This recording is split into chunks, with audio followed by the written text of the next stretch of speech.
யோபு அதிகாரம் 11.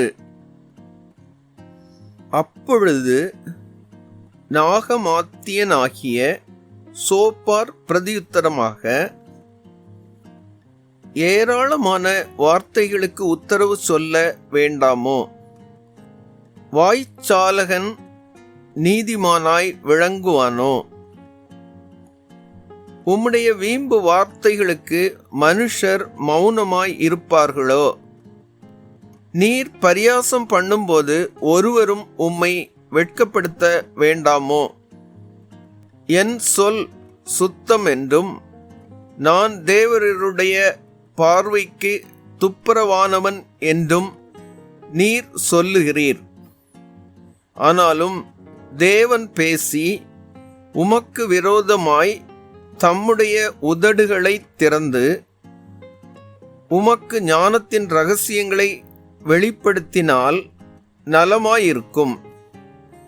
உள்ளபடி பார்த்தால் அது இரட்டிப்புள்ளதாயிருக்கிறது.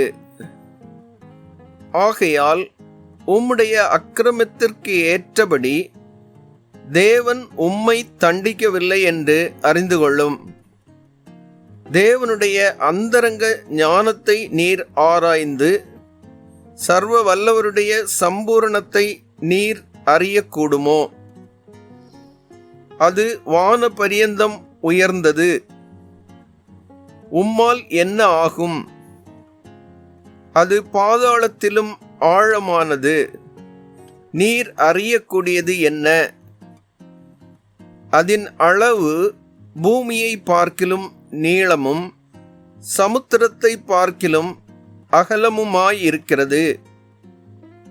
அவர் பிடித்தாலும் அவர் அடைத்தாலும் அவர் நியாயத்தில் கொண்டு வந்து நிறுத்தினாலும் அவரை தடை பண்ணுகிறவன் யார்? மனுஷருடைய மாயத்தை அவர் அறிவார். அக்கிரமத்தை அவர் கண்டும் அதை கவனியாதிருப்பாரோ?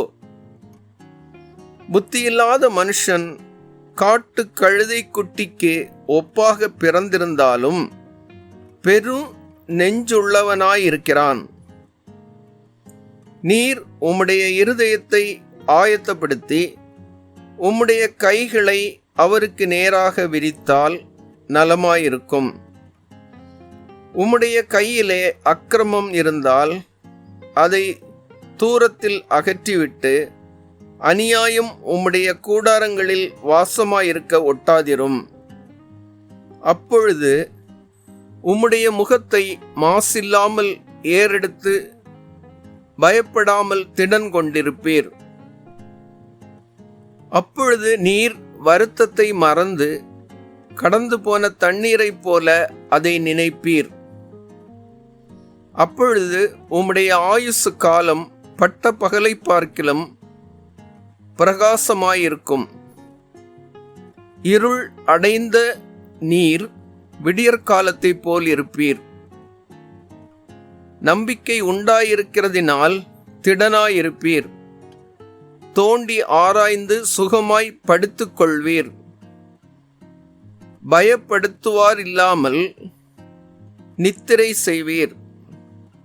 அநேகர் உமது முகத்தை நோக்கி விண்ணப்பம் பண்ணுவார்கள்.